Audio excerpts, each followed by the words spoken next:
अधिकार नहीं है। Means restriction some restriction can be imposed on the basis of under Article 19 sub clause 2। अनुच्छेद 19(2) में कुछ ऐसे मामले दिए गए हैं, कुछ ऐसे पॉइंट्स दिए गए हैं जिसके आधार पर इन अधिकारों को निर्बंधित किया जा सकता है। तो कौन से मामले हैं जिनके आधार पर निर्बंधित किया जा सकता है? कि 19 के सब क्लास 2 में बंदी है। 19 के सब क्लास 2 में दिया गया है कि अगर कुछ ऐसे मामले आते हैं, वाक और अभिव्यक्ति की स्वतंत्रता, बोलने की स्वतंत्रता तो है, अगर वाक और अभिव्यक्ति की स्वतंत्रता से राष्ट्र की एकता अखंडता को खतरा पहुंचता है, ठीक है, और मानहानि किसी को होती है, राष्ट्र की किसी व्यक्ति जो है ऐसी अपराध उद्दीपन, अपराध बढ़ जाता है, ठीक है, ऐसी परिस्थिति में जो है रिस्ट्रिक्शन लगाया जा सकता है। तो 8 आधार दिए गए हैं, इसके आधार पर जो है अनुच्छेद 19(2) के अंतर्गत निर्बंधन लगाया जा सकता है। तो वाक और अभिव्यक्ति की स्वतंत्रता क्या है? What do you mean by the freedom of speech and expression? इसके अंतर्गत जो है विचारों की अभिव्यक्ति भी आती है। वाक और अभिव्यक्ति किस प्रकार से हो सकता है? जैसे किसी चीज को जो है मुद्रण द्वारा, प्रिंटिंग के द्वारा, या किसी रेखांकन के द्वारा, या कार्टून के माध्यम से, या संकेतों के माध्यम से, कुछ ऐसे माध्यम हैं जिनके माध्यम से वाक एवं अभिव्यक्ति की स्वतंत्रता आती है। जैसे न्यूज़पेपर्स में जो प्रिंट मीडिया है, न्यूज़पेपर्स में जो विज्ञापन छपते हैं वो भी वाक और अभिव्यक्ति की स्वतंत्रता के एक माध्यम है। या न्यूज़पेपर्स जो छपते हैं, जो प्रिंट मीडिया है, जो मैगजीन छापती हैं, जो समाचार पत्र का प्रकाशन करते हैं, वह भी वाक और अभिव्यक्ति की स्वतंत्रता के अंतर्गत आता है। कहने का तात्पर्य है प्रेस की स्वतंत्रता भी, प्रेस भी वाक और अभिव्यक्ति की स्वतंत्रता के अंतर्गत आते हैं। हम किसी भी माध्यम से अपने भी विचारों को, चाहे चित्र द्वारा, भावलेखन द्वारा, विज्ञापन द्वारा, कार्टून द्वारा, जिस माध्यम से हम अपने भावना को व्यक्त कर सकते हैं, वह वाक और अभिव्यक्ति की स्वतंत्रता के अंतर्गत आएगा। जैसे कार्टून बनाया जाता है, जागरूक किया जाता है, इससे जागो ग्राहक जागो। कुछ ऐसा कार्टून बनाया गया है जिसके माध्यम से लोगों को जागरूक किया गया है कि आप किसी सामान को खरीदें तो उसको जांच परख करके खरीदें। या सरकार को कुछ ऐसा विज्ञापन छापा गया है जिसमें सरकार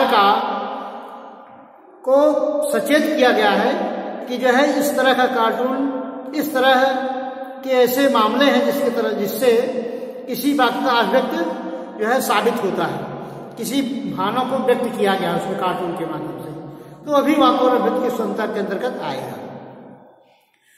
और इस तरह से वाक और अभिव्यक्ति की स्वतंत्रता आपको अनुच्छेद 19(a) में सम्मिलित किया गया है। सर्वप्रथम Romesh Thapar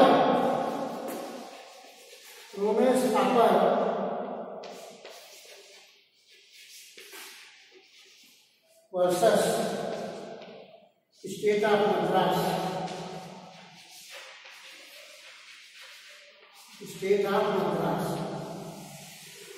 Romesh Thapar versus state of Madras.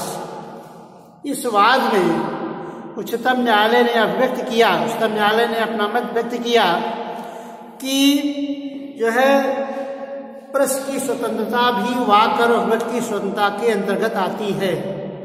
Means print media या इलेक्ट्रॉनिक मीडिया में जो बातें प्रकाशित की जाती हैं, समाचार पत्र भी एक अभिव्यक्ति का माध्यम है। समाचार पत्र से विचारों की भावनाओं को व्यक्त करने का एक माध्यम है।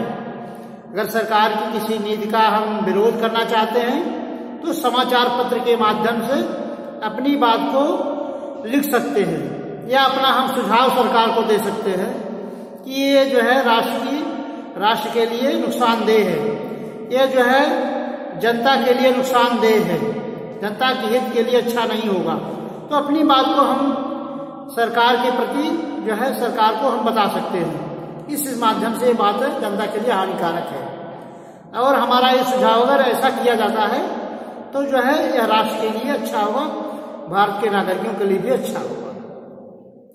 तो हम समाचार पत्र प्रेस भी वाक और अभिव्यक्ति की स्वतंत्रता का एक भाग है। ठीक है, वाक और अभिव्यक्ति की स्वतंत्रता के अंतर्गत प्रेस की स्वतंत्रता भी आती है। इसके माध्यम से जन भावनाओं को व्यक्त किया जाता है, अपने विचारों को व्यक्त किया जाता है। रमेश थापर वर्सेस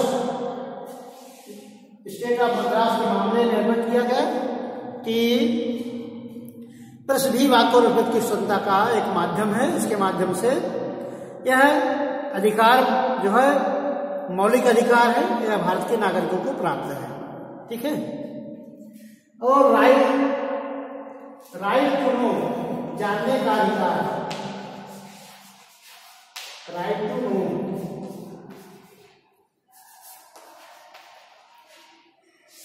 जानने का अधिकार भी वाक और अभिव्यक्ति का एक माध्यम है।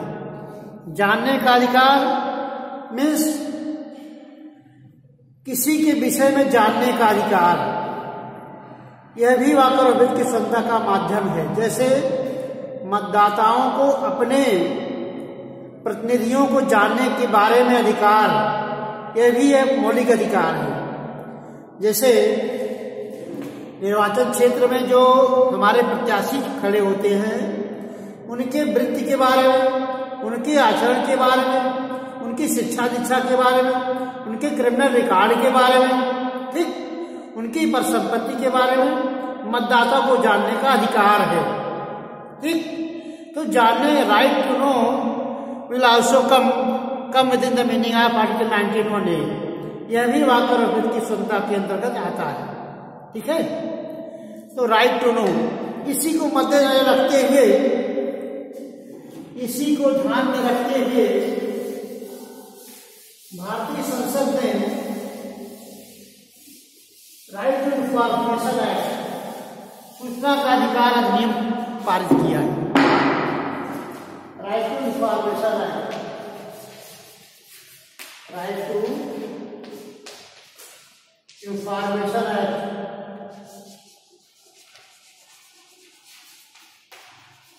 राइट टू इंफॉर्मेशन एक्ट 2005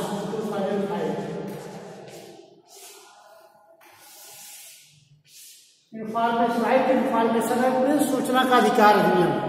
तो सूचना का अधिकार अधिनियम पहले 2002 में भारतीय सूचना स्वतंत्रता अधिनियम पारित किया गया था, लेकिन इसके स्थान पर सरकार ने दूसरा अधिनियम पारित किया गया, राइट टू इंफॉर्मेशन एक्ट, भारतीय सूचना का अधिकार अधिनियम।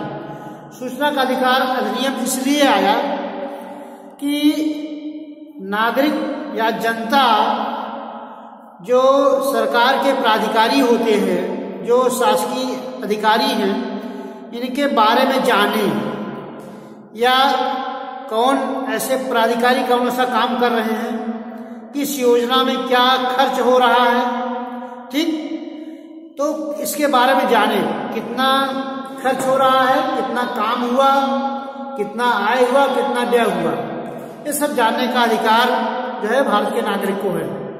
तो सूचना का अधिकार अधिनियम लोकतंत्र में ट्रांसपेरेंसी को मेंटेन करने के लिए पारित किया गया कि पारदर्शिता हो। लेकिन सूचना के अधिकार अधिनियम के अंतर्गत ऐसी बातों को प्रकटीकरण या ऐसी बातों को प्रकाशित करने से मनाही किया गया है जो कि लोकहित के लिए आवश्यक हो, जो राष्ट्र की सुरक्षा के लिए आवश्यक हो, जिससे कि राष्ट्र की एकता अखंडता मजबूत होती हो। कहने का तात्पर्य है राष्ट्र की सुरक्षा एवं लोकहित की बातें, जो सरकार के हित की बातें हैं, जिनका प्रकटीकरण किया जाना संभव नहीं है, उन बातों को छोड़ करके सूचना के अधिकार के अधिनियम के अंतर्गत सारी बातों का जो है प्रकाशन किया जाना आवश्यक है। तो जनता को अपने प्राधिकारियों के बारे में कितना, कौन सी योजनाएं चल रही हैं, उन उनमें क्या खर्च हो रहा है, कितना उसमें आया, कितना व्यय हुआ, इस तरह से जानने का अधिकार है। ये सूचना का अधिकार अधिनियम इसलिए पारित किया गया, भारत संसद द्वारा इसलिए पारित किया गया ताकि लोकतंत्र में स्वच्छता एवं पारदर्शिता बनी रहे। ट्रांसपेरेंसी को मेंटेन करने के लिए सूचना का अधिकार अधिनियम 2005 में पारित किया गया। ये इसलिए आया ताकि ज़्यादा से ज़्यादा लोग अपने शासन के विषय में जाने कि कौन सी नीति सरकार अपना रही है, क्या सरकार कितना आया, कितना खर्च हुआ, इसके सब के बारे में जानने का अधिकार पड़ेगा। लेकिन उन्हीं बातों को प्रकाशित करने, उन्हीं बातों को सूचना प्राप्त करने का अधिकार नहीं है जो कि लोकहित के लिए आवश्यक है, जिन बातों का प्रकटीकरण किया जाना आवश्यक नहीं है। ठीक है, इस तरह से राइट टू इन्फॉर्मेशन एक्ट 2005 में पारित किया गया।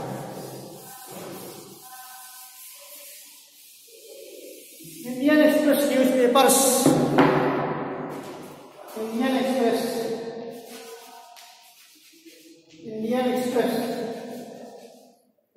न्यूज़पेपर्स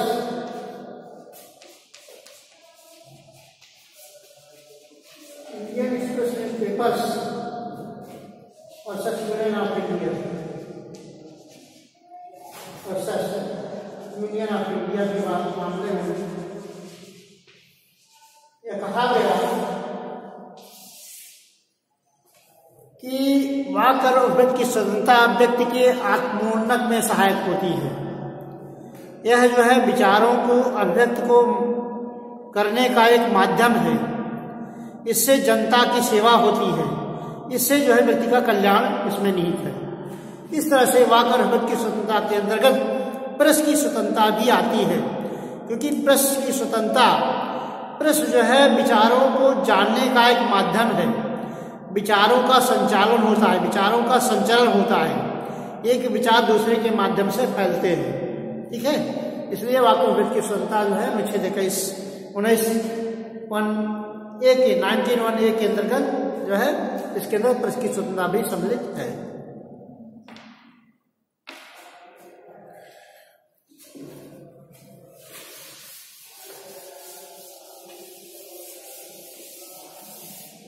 तो राइट टू नो, जानने के अधिकार में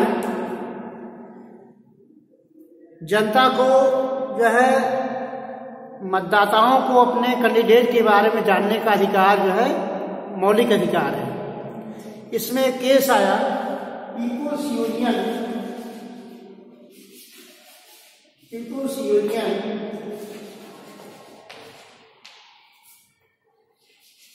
versus civil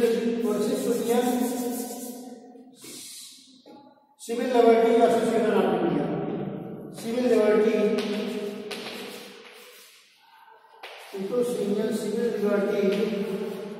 versus union of India, AIR 254 supreme court, people's union civil liberty versus union of India. इसमें जो है एक अधिनियम पारित किया गया जिसके अंतर्गत मतदाताओं को अपने कैंडिडेट्स के विषय में जानने का अधिकार जो है प्रदान करने का अधिकार कहा गया कि मौलिक अधिकार है। तो जो कैंडिडेट्स थे उन्होंने कहा कि हमारे विषय में मतदाताओं को जानने का अधिकार नहीं है, क्योंकि इससे हमारे फंडामेंटल राइट्स का वायलेशन होता है, हमारे राइट टू प्राइवेसी का हनन होता है इससे। लेकिन उच्चतम न्यायालय ने कहा कि मतदाताओं को अपने कैंडिडेट के वृत्ति के बारे में, मीन्स आचरण के बारे में, उनके आय व्यय के बारे में, उनकी शैक्षणिक योग्यता के बारे में, उनके क्रिमिनल रिकॉर्ड के बारे में, उनकी परिसंपत्ति के बारे में सबको जानने का अधिकार है। यह फंडामेंटल राइट्स के अंतर्गत आता है। आर्टिकल 19(1)(a) के अंतर्गत यह फंडामेंटल राइट्स के अंतर्गत आता है। इससे किसी के मौलिक अधिकार का हनन नहीं होता है, क्योंकि जानने का अधिकार भी अनुच्छेद 19(a) के अंतर्गत वाक और अभिव्यक्ति की स्वतंत्रता का ही एक भाग है। ठीक है, तो people unions versus civil liberties और ससेशन ऑफ इंडिया के मामले में उच्चतम न्यायालय ने कहा कि मतदाताओं को अपने कैंडिडेट के बारे में जानने का अधिकार जो है यह वाक और अभिव्यक्ति की स्वतंत्रता का एक भाग है। ठीक है, अब इस अधिकार से मतदाताओं को वंचित नहीं किया जा सकता। अगला,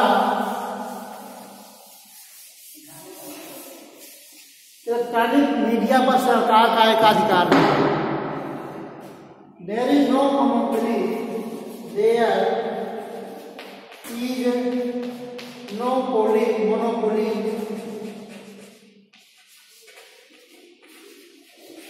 ऑफ इलेक्ट्रॉनिक मीडिया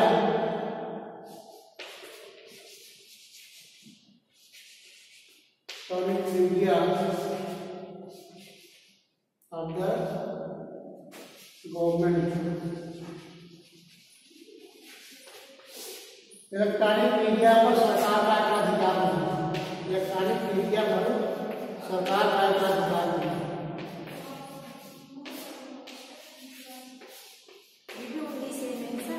हाँ,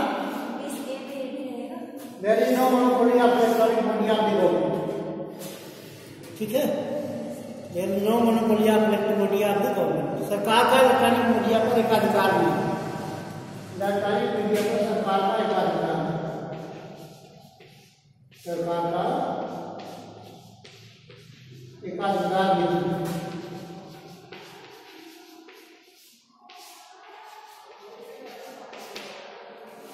इलेक्ट्रॉनिक मीडिया पर सरकार का एकाधिकार नहीं है।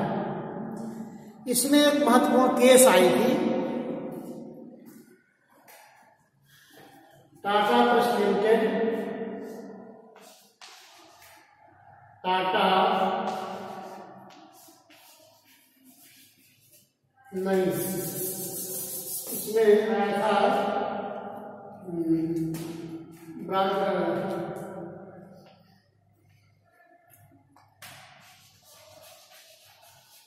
ब्रॉडकास्टिंग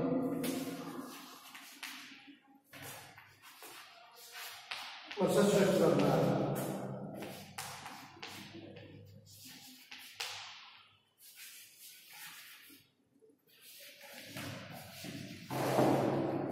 इलेक्ट्रॉनिक मीडिया पर सरकार का अधिकार नहीं। इसमें क्रिकेट ब्रॉडकास्टिंग समथिंग करके चला वर्सेस वेस्ट बंगाल की केस है। ये वेस्ट बंगाल की केस है। इसमें ऐसा था कि वर्ल्ड कप चल रहा था। वर्ल्ड कप के दौरान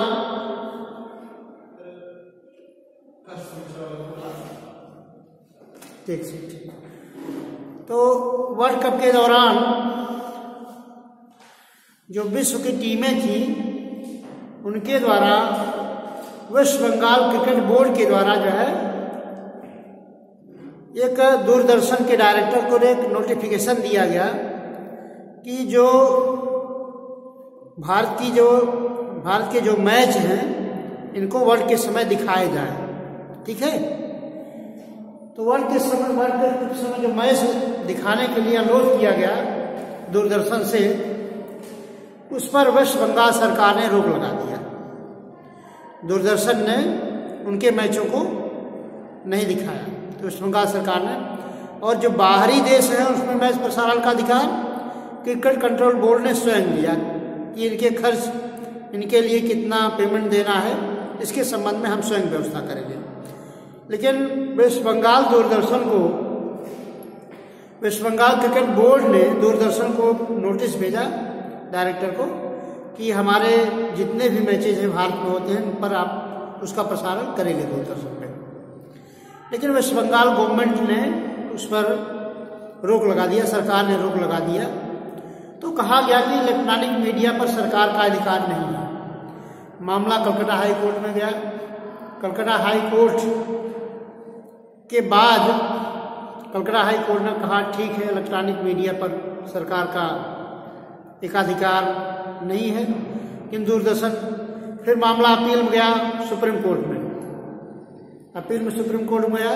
सुप्रीम कोर्ट ने कहा क्योंकि भले ही उससे कुछ अधिनियम का जो है उल्लंघन हो रहा हो, लेकिन नागरिकों को क्रिकेट कंट्रोल बोर्ड ने जो कहा था, उस मैचों को दिखाया जाना, क्रिकेट कंट्रोल बोर्ड को निर्देश को माना जाना दूरदर्शन का एक अधिकार था। दूरदर्शन को क्रिकेट कंट्रोल बोर्ड के नियम को माना जाना चाहिए था, क्योंकि ऐसा जो है वाक और अभिव्यक्ति की स्वतंत्रता का एक माध्यम है। क्योंकि जनता जो है अपने दूरदर्शन के विचारों के बारे में जाने। दूरदर्शन सरकार उस दूरदर्शन पर रोक नहीं लगा सकती, लेकिन क्योंकि उच्चतम न्यायालय ने यह मत प्रतिपादित किया गया, there is no monopoly on electronic media, कि इलेक्ट्रॉनिक मीडिया पर सरकार को एक अधिकार नहीं है। अर्थात वेस्ट बंगाल क्रिकेट बोर्ड द्वारा जो निर्देश दिया गया है उसको दूरदर्शन को प्रसारण का अधिकार है, क्योंकि प्रसारण का अधिकार भी वाक और अभिव्यक्ति की स्वतंत्रता का एक माध्यम है। विचारों को जानने का अधिकार, जनता देश के क्रिकेट के बारे में जानने देखने का अधिकार भी वाक और अभिव्यक्ति की स्वतंत्रता का एक माध्यम है। इसलिए सुप्रीम कोर्ट ने कहा there is no monopoly on electronic media of the government. ठीक है, इसलिए दूरदर्शन पर जितने भी क्रिकेट हैं वो दिखाए जाने चाहिए। तो वाक और अभिव्यक्ति की स्वतंत्रता के अंतर्गत जो है किसी भी समाचार पत्र के प्रसारण का अधिकार भी आता है। इस तरह से वाक और अभिव्यक्ति की स्वतंत्रता के अंतर्गत ये सारे अधिकार दिए गए। और इसके बाद जो है आता है कि वाक और अभिव्यक्ति की स्वतंत्रता के अंतर्गत और कौन कौन से चीजें आ जाएगी जो वाक और अभिव्यक्ति की स्वतंत्रता के अंतर्गत आएंगे। इसमें और दूसरी एक केस है टाटा प्रेस लिमिटेड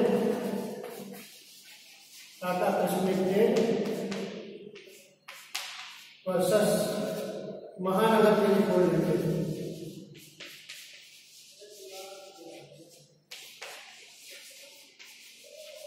महानगर टेलीफोन लिमिटेड,